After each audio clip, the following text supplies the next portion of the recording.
Hi, good evening, and welcome to Psychic Talk with Priscilla Gendron. It's been a while since I've been here, but we're back bigger and badder than ever.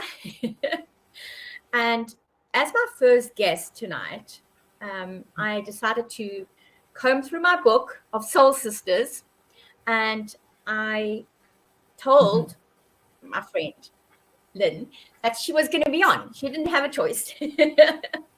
So it's my great pleasure and honor to introduce my soul sister, Lynn Monoky. Hi, Lynn. Welcome to the show. Hi, Priscilla. Hi, everyone. Thank you so much. It's lovely to be here. Yes, and my soul sister for many, many years. So, yeah, we've known each other for a long time. I know it's been many, many years since we've been connected. So um, I always like to just go back and go back into history because for me it's very important. To get to the point where we are now, we had to start somewhere else. And so can you maybe just help us to explain to us what it is that put you onto this journey? What took you to turn the corner in going into becoming a psychic medium, a healer, and all the things that you have done?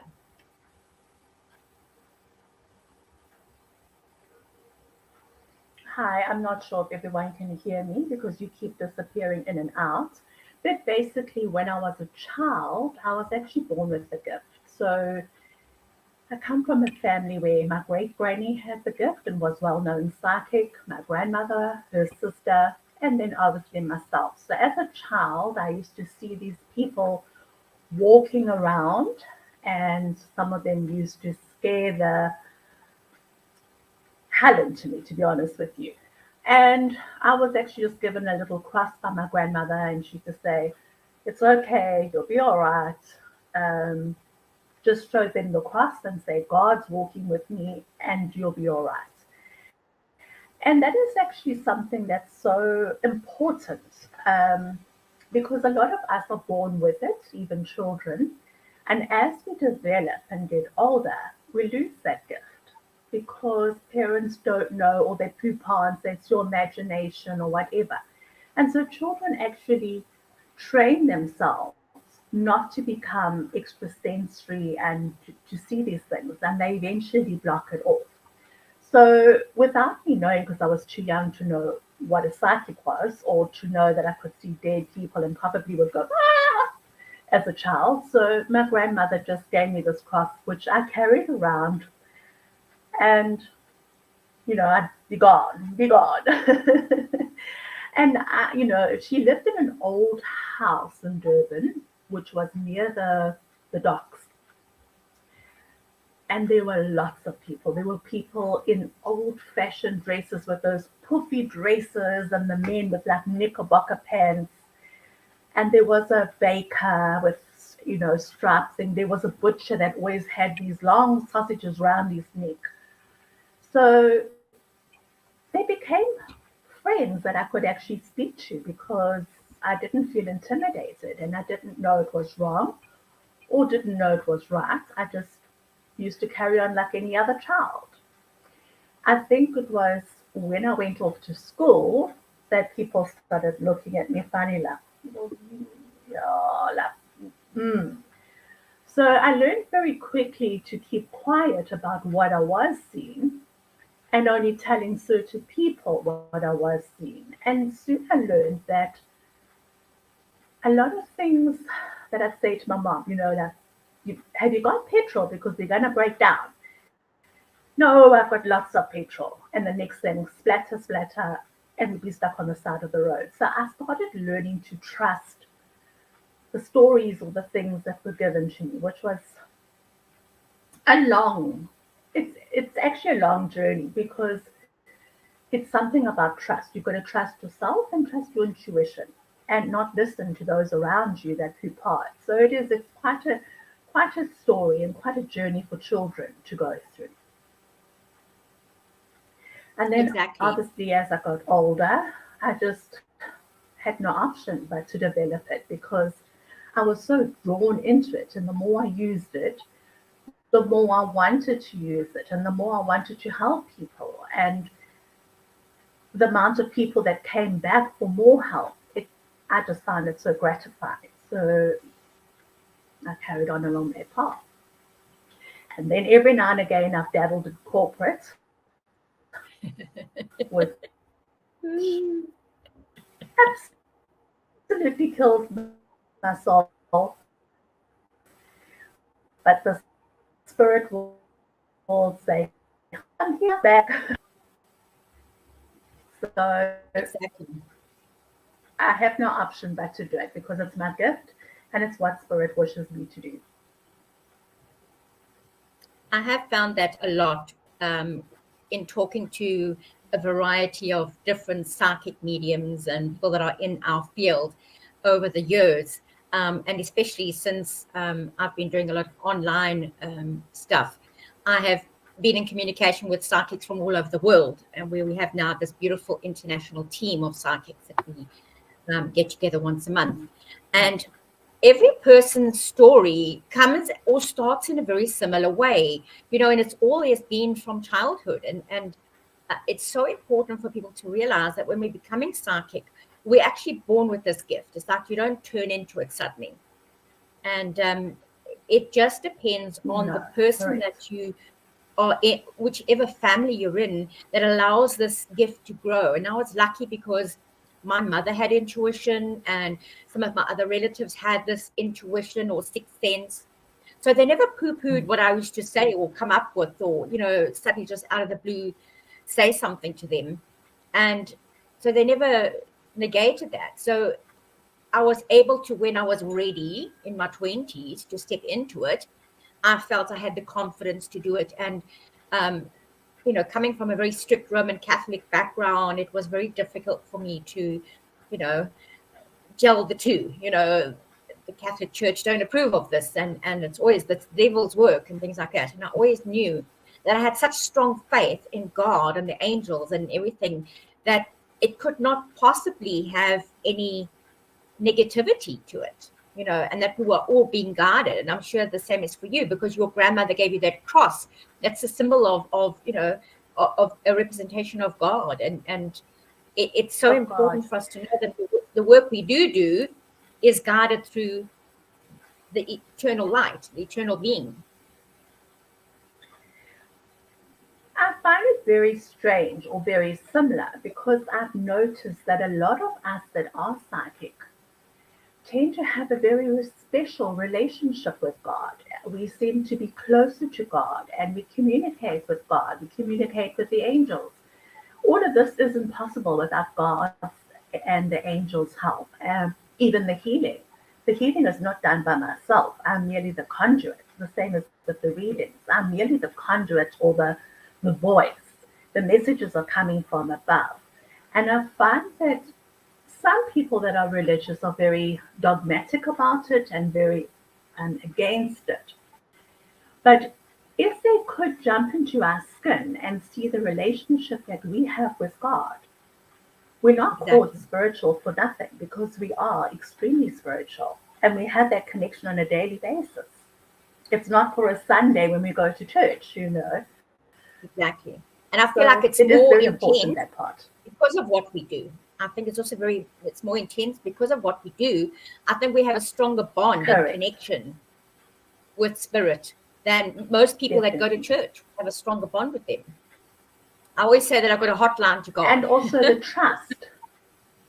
Exactly, but also the trust that we have with God. He says, do such or tell so and so such. And you think, oh, really? Yeah. How do I change the wording or whatever? And I kind of get like this whoosh on the back of my head. Say it like I've said it. Just do it. Exactly. And I've learned to actually say what I've said, because that person might need a little bit of a kickstart, or maybe they need to hear it harshly, or there's certain words that resonate with them. And if we change it to make it look all flowery or nice or whatever, we're changing the essence of the message. So that's also something extremely important, is to give as we're given. Exactly. It's so important that what God gives us. And I've been doing this for over nearly 35 years. I've been doing this professionally, and I still get a kick out of what I do. And people always say, well, why not? Why do you still get a kick out of it? I said, because I'm still in awe of what they give me and the messages that come out of my mouth, because, truthfully speaking, I couldn't have come up with that stuff. And it's just such a wonderful buzz that if you can stay in the glory of it and stay in the contentment of it and the awness of it, it makes for an amazing journey. So for me, you're so right there. A lot of people in the corporate world, if I'm comparing myself to the corporate world, people will look at a manager, they look at an owner or a CEO and go, oh, wow, like fantastic person. We are really overlooked because the work we do is so important. And on top of which, it's so much more enjoyable than going to work every day. It's so enjoyable being part of so many people's journeys and assisting them and uplifting them. And I find that when we do crossing overs, a lot of people say, but that's so evil or so wrong. I don't think it's wrong because spirit is there waiting to talk. If they're not there, I take it that they're busy or they're not able to talk or they don't come forward. It's not like we get a hot poker prod and poke in the air with spirit. Talk. We want to speak to a passed over person, as some people think. But when they do come, I find that the amount of closure and the amount of healing that it does, and it allows that person to go on and live their life how they were meant to live it.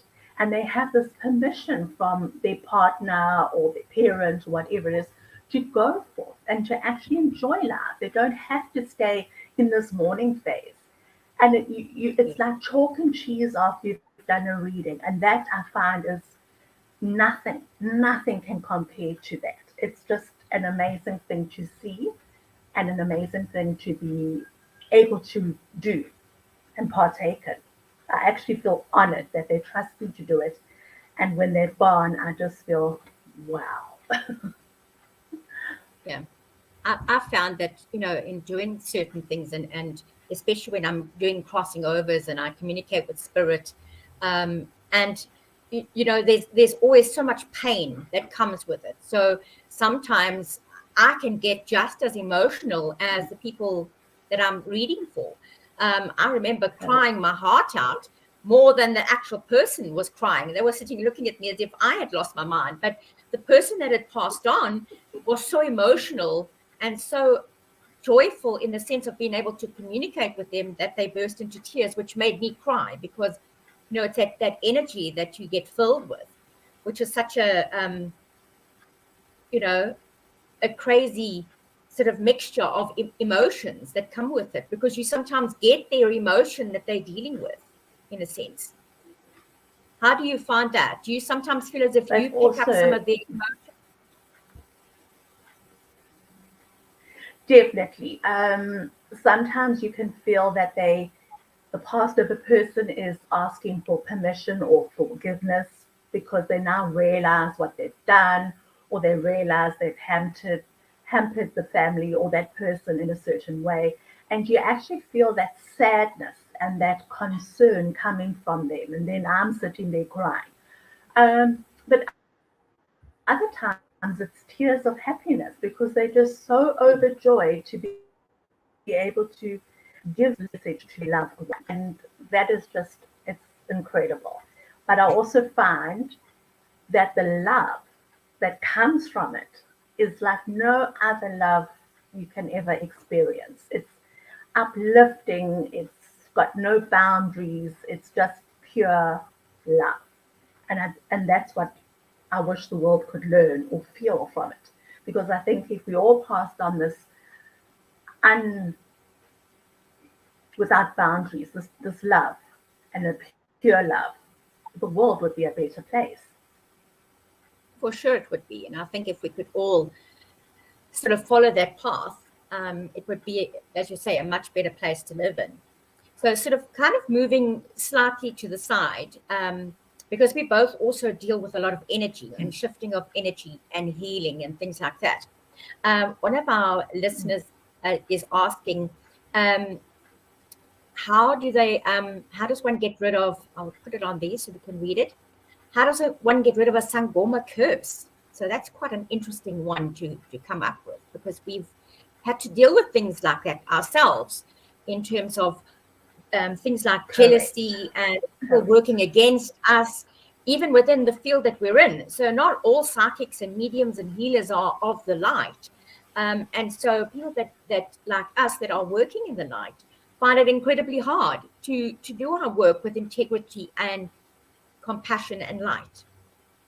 So from your point of view, what would you suggest? You're right.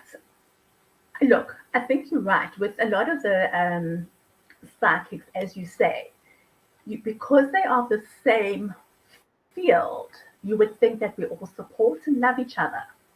And it's the most weirdest phenomenon, because people will put curses or horrible things on each other and do things from the other side that are just really not acceptable. And I would be worried about going to a reader like that, because what are they actually doing to their person, and can you trust them? Is it coming from a place of integrity and trust, which is so vitally important?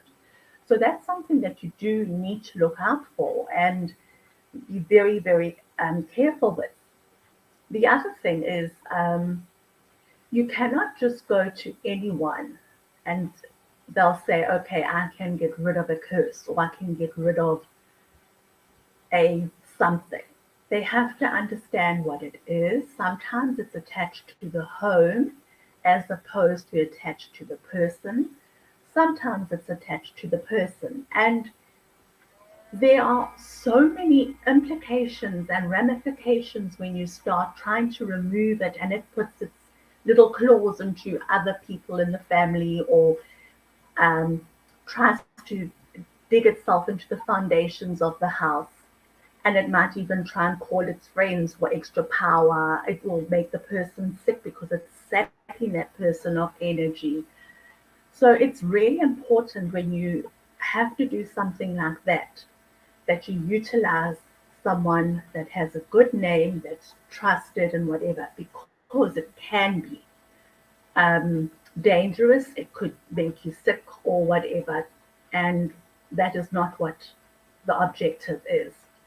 A lot of the curses are done in a lot of different ways. So you have to try and understand how that curse has come about.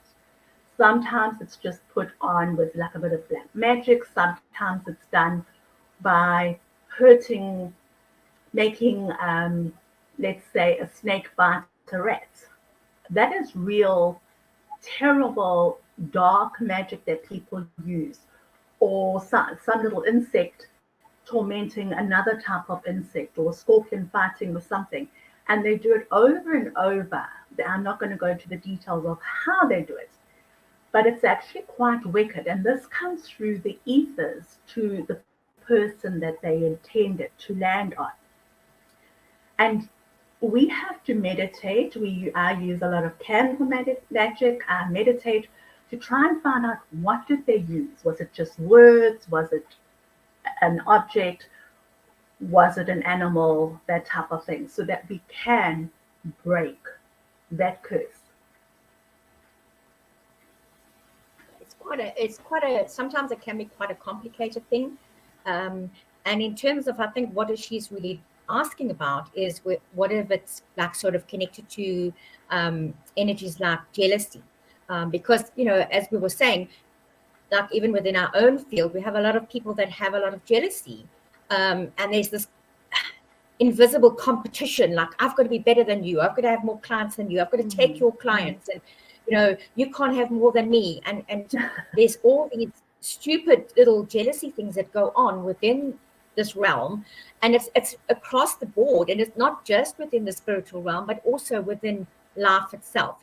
Oh, they've got a new car, or they've got a nicer house than me. Correct. And things like that. So jealousy I was can be going to say there are types, yes, it can be. But they're different ethnic groups, so they're different ways that they actually do their bad spell or whatever. But most of the time, it's out of jealousy, and that negative emotion festers and grows. And they don't want the person to prosper, because if they're prospering and they've got a good job, they're buying a nice car, they're buying this, they're buying that. And so they feel the need to punish the person. I actually battle to understand the mentality there. It's like, how many lawyers are there in the world? How many doctors are there in the world? They all have clients, because the right person will come to you. I will see someone today because they need my energy and maybe my healing. They might come to you tomorrow because you offer a totally different energy, a totally different way of reading. No one possesses a client. It's free will, the same as a doctor. Once you've gone to see the doctor, if you don't like him, you move on. And that's the same as reading. So it is actually a lot coming from the negative. Yes. I mean, I take my own example in since I've set up the Psychic Zoom online. You know, I don't personally do the readings anymore online. I just facilitate the event. And people say to me, but why not? You should be doing the readings too. And I said, but no, that's the whole point, is this universal energy. And I think that by bringing people together and highlighting other people, and all the psychics that are under my umbrella are incredibly different, and they all read in a different way. They get to the point in a different way. They go around to specific points in a completely different way to the next one. You know, like one will do numerology, and the other one will do past life, and one will do mediumship, and the other one will just do psychics, and some will do angel cards. And everybody comes at the answers in a completely different way. But it's so beautiful, Phil, to have this variety. And you're right, nobody can own a client. You know, that they can be your client for many years, but they can be my client too, and the next person's client, and the next person's client. So that's so important that we allow that to happen, you know, that we allow that energy to flow. Because I feel like once you do that, you actually increase your energy by letting it flow a lot easier, instead of holding onto it with your tight fingers, because then you get nothing. All you get is sore hands. 100%. Well, one of the lessons with The Secret is you have to put out positive to receive positive. You have to spend some money to receive some money. So why aren't we as psychics uplifting each other and putting out that positive energy so that we can uplift each other? Because that will all collect in the ethers and chase away a lot of the negativity as well. So we all need to uplift each other, as opposed to downing each other and trying to be better than the next one, because that is actually a problem of it's just got out of your ego. And that is where the problem comes. If you have an ego and you're trying to do readings, it's a huge problem. Yes, it does. And it affects people, and it affects also the way that you read. And that's why I don't have ego. You know, people say to me, oh, but you could have been a lot more, you know, famous. You could have had a TV show. You could have had this. You could have had that. You could have. So what? I said, I don't. Are you happy? I wouldn't have been happy, because you know, then they what you call the evil eyes on you, then, because then they scrutinize everything that comes out of your mouth, and it's, you know, I prefer just the one-on-one, when I can talk to people, or having a little group of people. So for me, that's just a wonderful way of me getting my message across. I was once referred to in an article that was written about me many years ago, the best kept secret in Durban. And there was an article that we wrote. So I said, well, I like to be a secret. Secrets are fun to discover. So I've always tried to do that. And I've always But, you know, there's nothing wrong with that, because the more people that, exactly. And also the more people that know about you, the more the negative, jealous people will get together and they'll start sending negative energy. And it becomes extremely tiring to try and do your day's work and that type of thing, the negative energy, which you really don't have as much in the corporate world compared to what we do in the spiritual world. And because we're very sensitive and very perceptive, we feel it and know it's there before anyone else would even know. So it's a little bit more difficult for us. So it's not all just this glam of, I wish I could be a psychic because you know everything. We don't know everything. It doesn't work like that. We all have lessons in this world. We all make mistakes. We all have to put up our hand and say, hey, I stuffed up.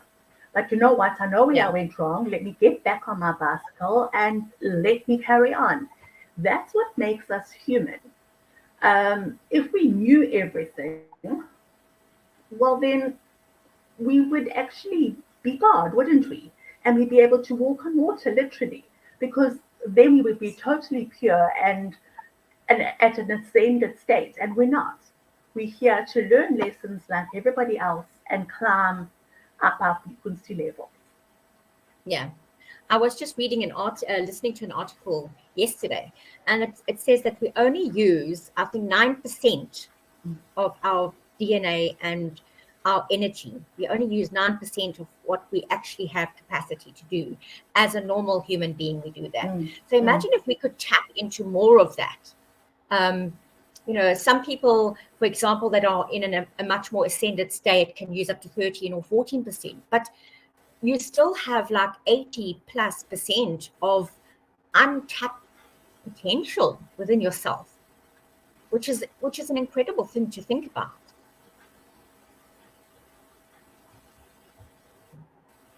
So there is some questions. It's an incredible amount of undeveloped.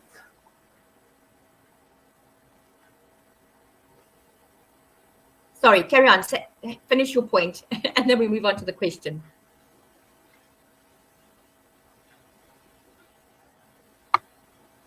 Sorry, you're coming and going. It's just breaking up. I saw the question and it disappeared. How do you protect yourself against negative energy when marketing your accomplishments on social media? And sometimes you need to market yourself on social media, but as so many people are seeing your success, it does become a difficult thing. Once again, I think you need to market yourself without the ego, and people that market themselves without the ego market very gently. It's not, I'm here, wow, look at me, I can do this, I can do that. Yes. Those are the people that are actually stroking their ego. A lot of the stuff, I don't tell people what I can do. A lot of the stuff, the person that I've done it for knows, and that's sufficient because I've got their gratitude. But onto social media, it does become very difficult. I think what I personally do is I also sometimes use intention. That my intention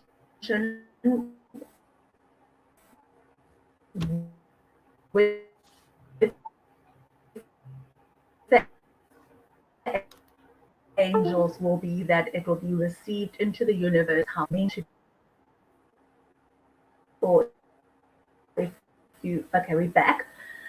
So I do a lot of intentional things with speaking to my guides, speaking to the angels, and saying, I want this to be received in a positive manner.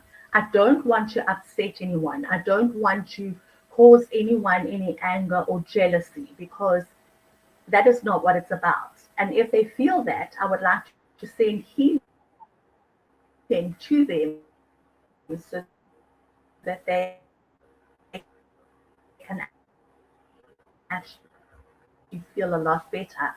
I also put little with my Reiki symbols and things like that for protection. So we do try and do as much protection as we can. But then it's also trusting the universe, because they want us to do their work for us. So therefore, they need to also help protect us. Exactly. And I've also found that, and we were speaking before about that jealousy that seeps in. There's always going to be people that are going to disagree with you or be jealous of what you're doing or not approve of what you're doing because it's not what their belief systems are. And that's perfectly fine. And it's about just gently letting those people go and not allowing it to affect you as a person, because it can affect us. If people are being really rude to you on Facebook, and you have to constantly block them, or on Instagram, or whatever it is, whatever medium that you're using. Anytime you put yourself out in the public, and I've had to really work on that for myself, because I'm on YouTube now, I do my events, and I've had to do that over the last couple of years, and I've had some really crazy comments that really, if I had taken them to heart, I wouldn't be sitting here right now. You have to just let it go, because you have to just continue to walk in your path, walk in your light, and just brush it off like water off a duck's back. Because if you allow it to get personal, I agree, that person's but one. They've got it. Yeah. I agree with you, but the other side is it does eventually affect us. It does take its toll on us, because we are humans like everybody else.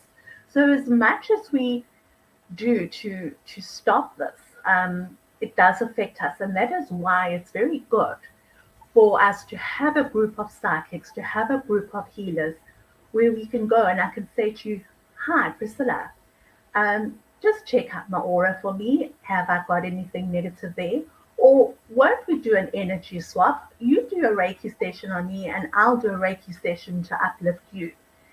And by doing that and spreading the love and uplifting each other, we're making it better for each other. And I think that also shows that we are just as vulnerable as everybody else. We don't have these armored, we don't have all the answers.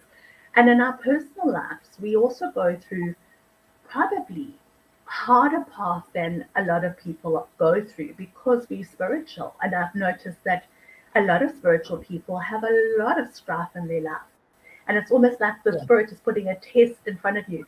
Will you trust us even if we do this to you? Or how are you going to overcome this? And I feel almost like we do 2 lifetimes in 1 lifetime, especially the spiritual people or the psychic people.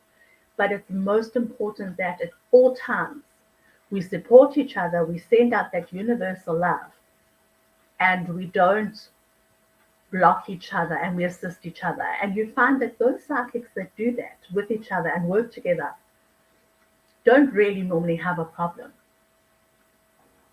Very much so. I do feel that, and I'm always for a kind of energy exchange with somebody. And you and I have been doing that for many years, and I have another number of other friends that I do energy exchanges with, because it's so important to have what I would call a soul sister or a soul family that you could turn to, because not everybody understands the journey you're on. Especially if you're in the spiritual realm, not everybody understands it.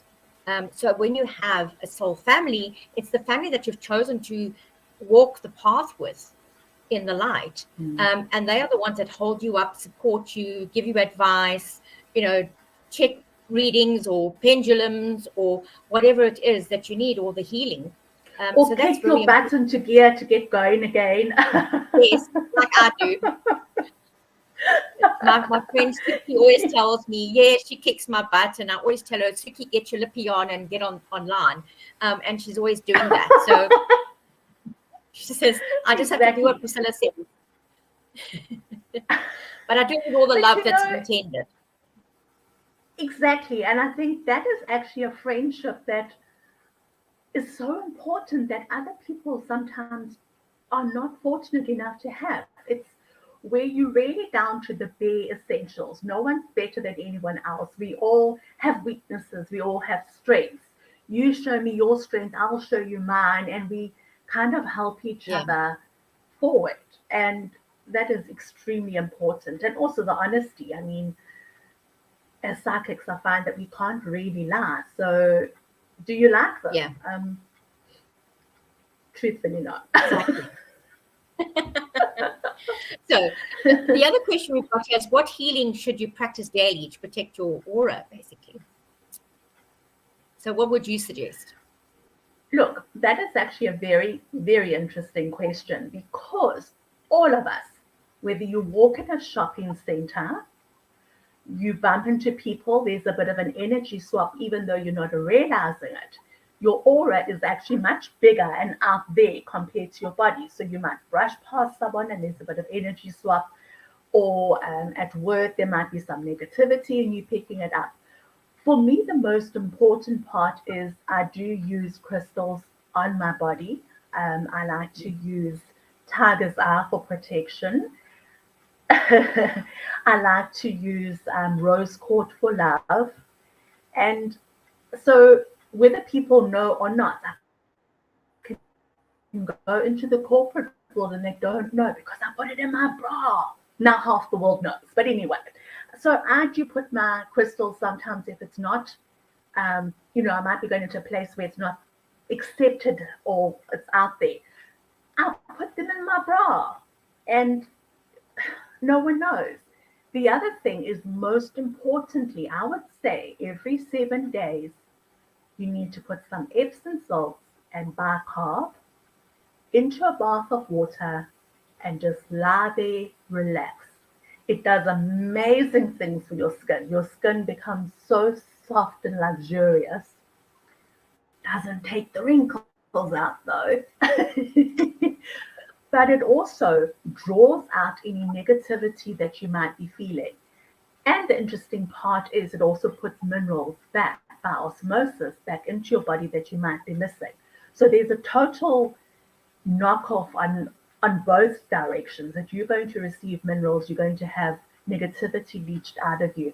But it's really also, I would say, a prayer. I like to have a prayer in the morning, saying to my God, please protect me throughout the day, but also, and most importantly, I'm giving you permission to intervene where necessary, because your guides have to stand back. That is the law of spirit.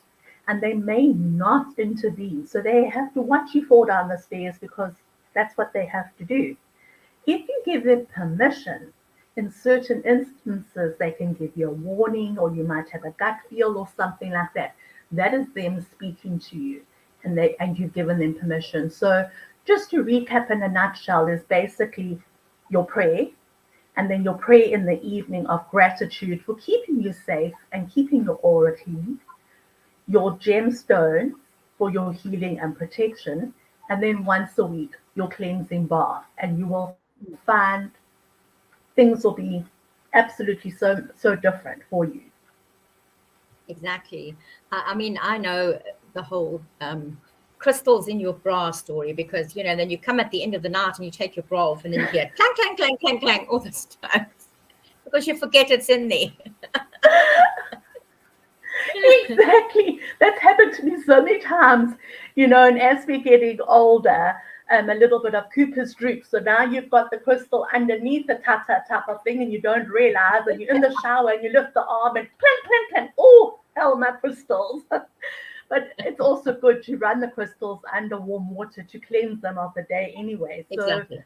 no harm is done to the crystals. And the thing is that if you don't, like, for example, have a bath, you can use a shower and you can use the Epsom salts and the salt, coarse salt, and just rub your whole body with it as if you're using it like salt, to help just cleanse all that negativity off you. And so I always tell my clients, just get in the shower and just give yourself a salt bath, and Epsom salts and salt bath. And then also like a jug of warm water with it in as well. And you pour it over your head and, cleanse yourself in that way. Correct. But the crystals are also important. They can really help a lot, the crystals. Very important. And then so our next question is, what grounding and protection do you both do daily? So what grounding protection do we do?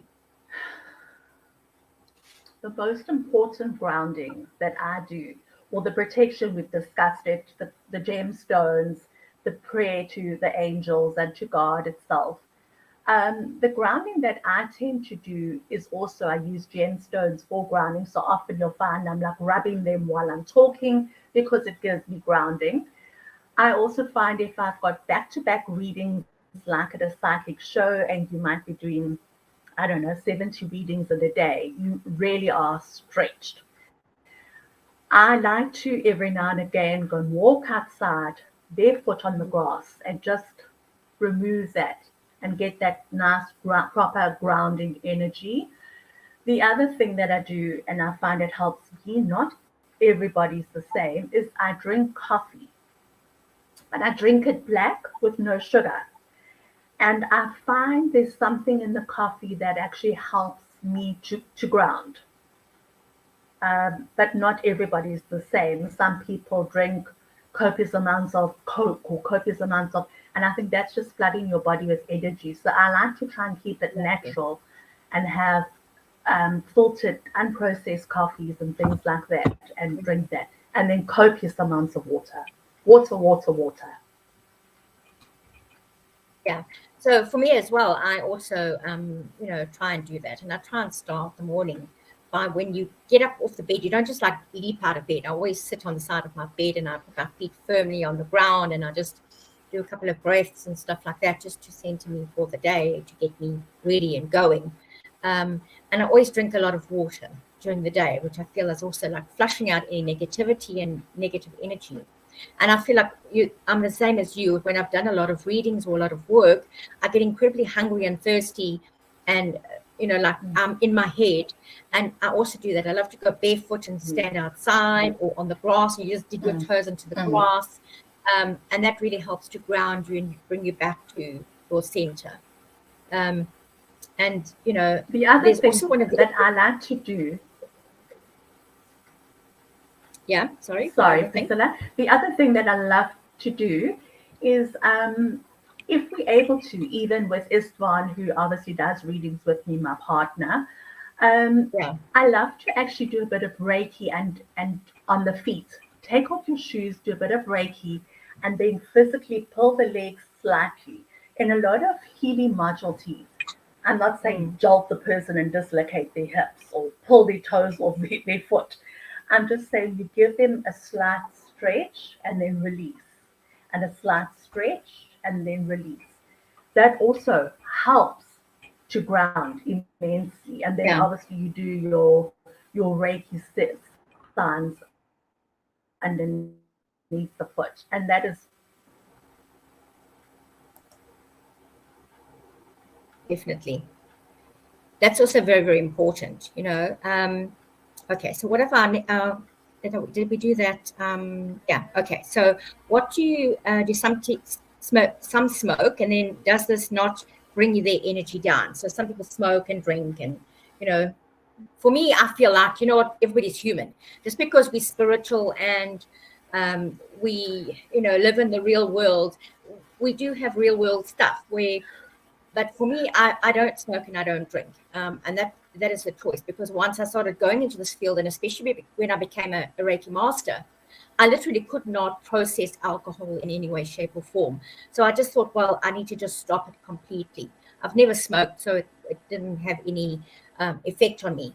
So for me personally, I stopped when I became a Reiki master. And it doesn't, but every now and then I kind of think, oh, I really would like a little sherry, or I would like a little, taste of beer, but it's nothing like copious amounts, but very few and far between. My family are always shocked when I have an alcoholic drink in my hand. They say, oh my God, what happened?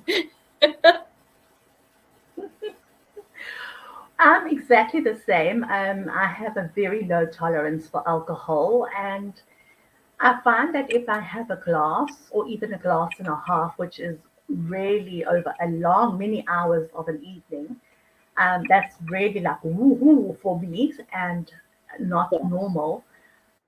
I battle for a few days to get back into my body. I almost feel as though my aura is slightly off and my connection is not the same. It's not clear, there's no clarity. And that makes me very unhappy and very disgruntled. So why do that to yourself when you're not going to enjoy the after effect? I don't see any fun. So some psychics do other things. Yes. That is up for a whole big debate. Some psychics feel that it helps them contact their guides. Some psychics feel that it just helps them ground and bring them back down to earth. And for me, I don't judge. It's whatever works for you. But I do feel that everything in moderation, and I most certainly wouldn't go and smoke some green stuff and 5 minutes later do a reading for someone. That is totally unacceptable, because it's a gateway and you're opening yourself, not your client, yourself, to all the other things that are out there, and you're bringing your energy vibe down. So it's, I know that Isfan actually smokes cigarettes. He finds it grounding. He finds it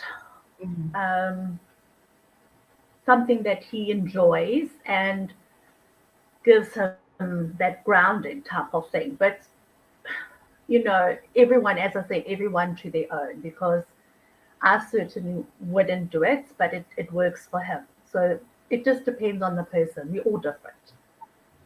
Yes, exactly.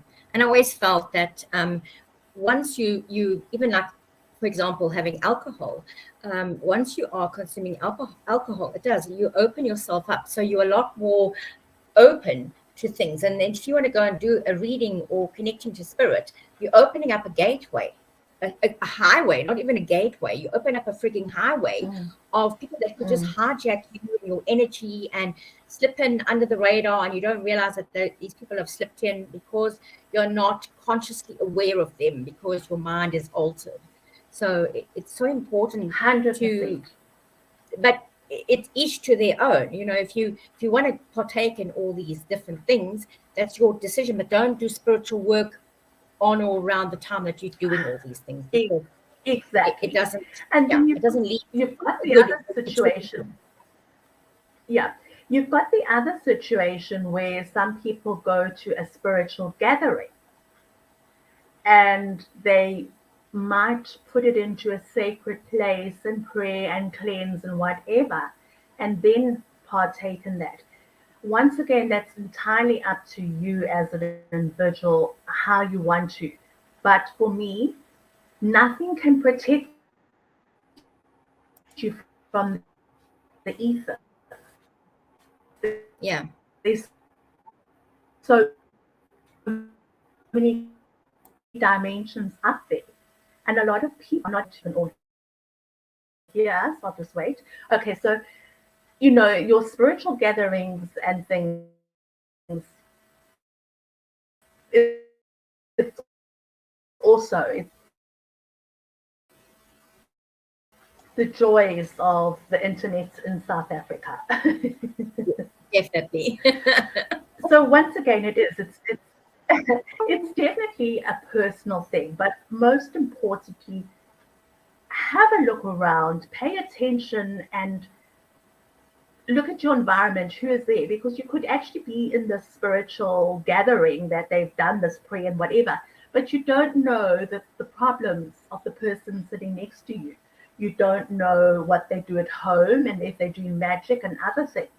So you're opening yourself up into this environment once again. And it's most important that we keep ourselves cleansed and clear of things like that. Very much so. So what you'll when you'll do readings in group sessions, okay? So it's like when you do readings in group sessions, do the energy of others in the group not at times interfere with the message from spirit? So for me, it feels like, when I'm doing a group session, if it's like a family where there's a family of like, say, 10 people, all of the same family, then you're more likely to have a much easier session. But I have learned to compartmentalize, because when you start doing a crossing over, especially from my side and from my own perspective of how I work, is like when I connect and I start to connect, and there's a group of, say, 20 people from all different walks of life and people that are not connected and related, I always prioritize, and I always say to people, don't scream at me all at once. That's the guys in spirit. I said, don't scream at me all at once. Stand in a line, just take your turn. And I will in turn then filter through the messages. And I think that just comes from a lot of practice and doing it for a long time. I agree. It is something that you have to learn. It's an individual thing. In the flesh, if I want to say I'm actually at a group, I tend to also say to Spirit, wait your turn and give me something. So I'll say, Ben is here. Who does that apply to? Or a red car, who does that apply to? And then I will start talking to that person specifically. So you seem to then create this link between yourself and that person and focus on them. When you do it on Zoom, it took me a little bit of a learning curve, but we're humans. I find that when I'm on Zoom, yes, you've got a whole lot of eyes on you. I need to see a photo or I need to see that person. And preferably, I will say to them, good evening, because I hear their voice. And then once I've made that um, sight connection with the picture and the actual connection with their voice, I stay focused on them and I give them their message. I can't Yes. move around. Yeah.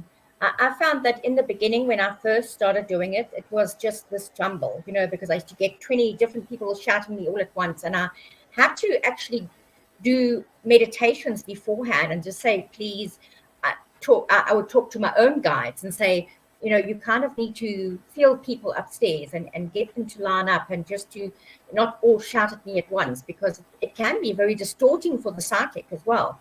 So I used to find that I used to have to ask my guides to say, please just send the messages one at a time, because I'm only one person. So, and you're right. I also like to just focus on one person, and then I just focus and make it like a little tunnel to that person, and I just give that message. And when it's done, I say thank you, and I move on to the next. And normally Spirit will actually guide me in that direction, So I always let Spirit guide me, but I always ask them to protect me and to give me the chance to be able to just send it one at a time and not just everybody shouting me at once. So I know we can chat until the cows come home. So the other thing I wanted to for me, ask you, yeah, what is the other thing? yes. What was the other thing that you wanted to say? And a lot of people don't read gifted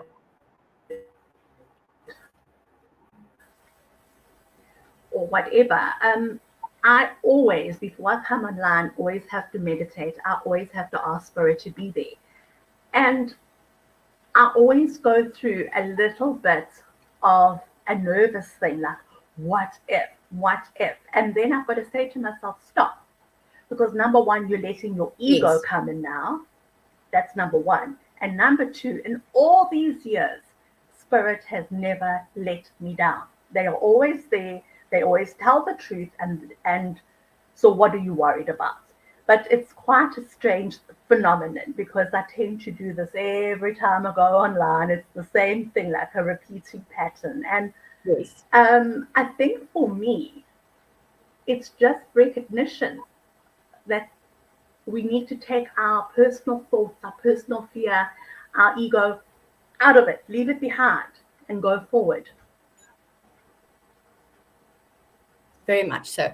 Okay, so I wanted to ask you a question. So if we could gleam into the future for the rest of the year, what sort of advice would you give people listening, or people that are going to listen to this recording later on?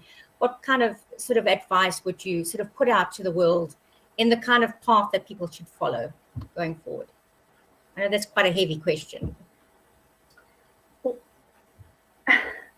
Without fitting into technical things, I think the whole world is in a mess. We've got different places at war, we've got different places fighting with each other. And then if we come into our own borders, we've got our own country with our own politicians that don't know who's going to win. And so a lot of this is ego, because people are trying to possess each other. They're trying to possess each other's piece of land or whatever it is. And I think if we want to stop that, the most important part is every day send out into the ethers unconditional love. Even if you say, I'm sending out, Spirit, my unconditional love. Take it and use it freely as you need. Give it to the war-torn countries. Give it to people that are in depression or whatever. And if we all did that, do you know how much excess positive energy there would be up there for the spirits to utilize?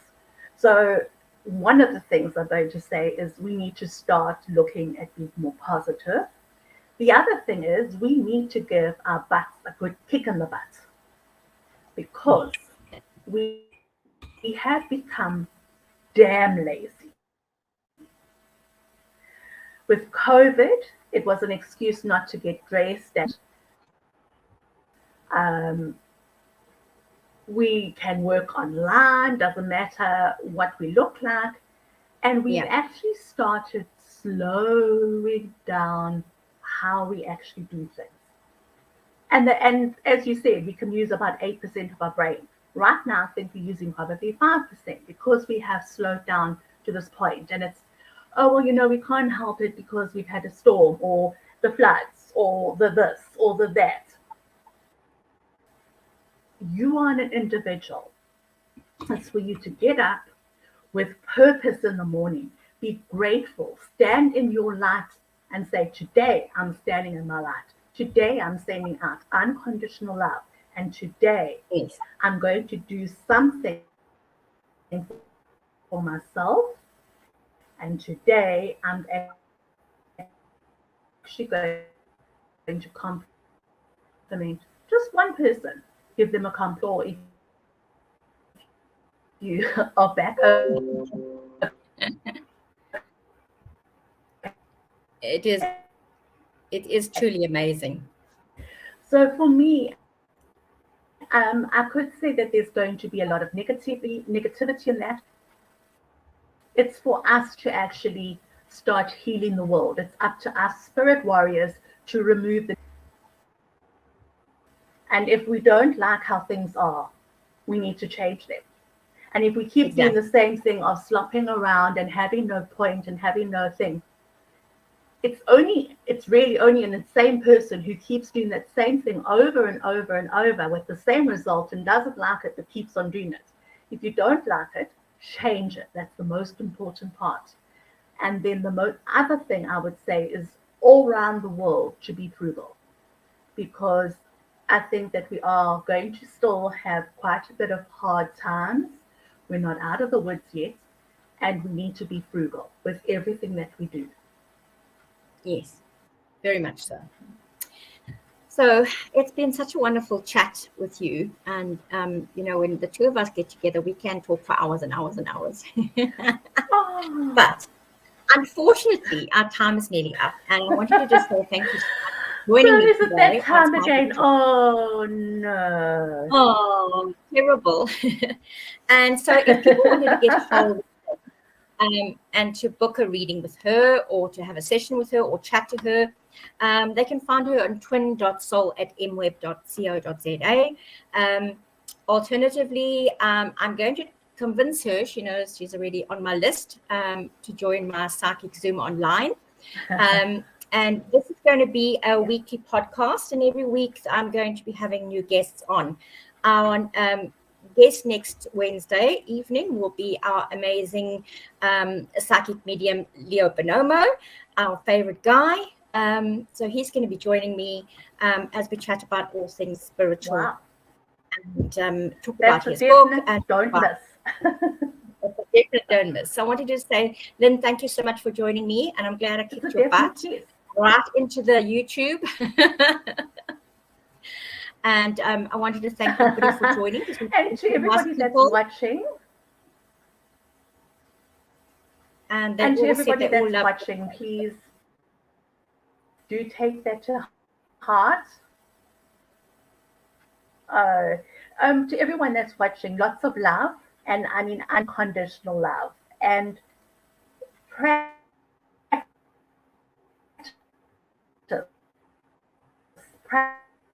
practice what we preach. Practice giving this love and practice having a definite thing and plan. Thank you for having me. Thanks, everybody, and thanks, everybody, for joining us. And this obviously will be online shortly to be viewed. So if they've missed it, they will be able to see it later on. So thank you, everybody, and hope you have a good evening. Some are going into load shedding, so I'm trying to hit before the load shedding gets in. So much love and hug, and we'll see you same time, same place next Wednesday. Lots of love. Bye.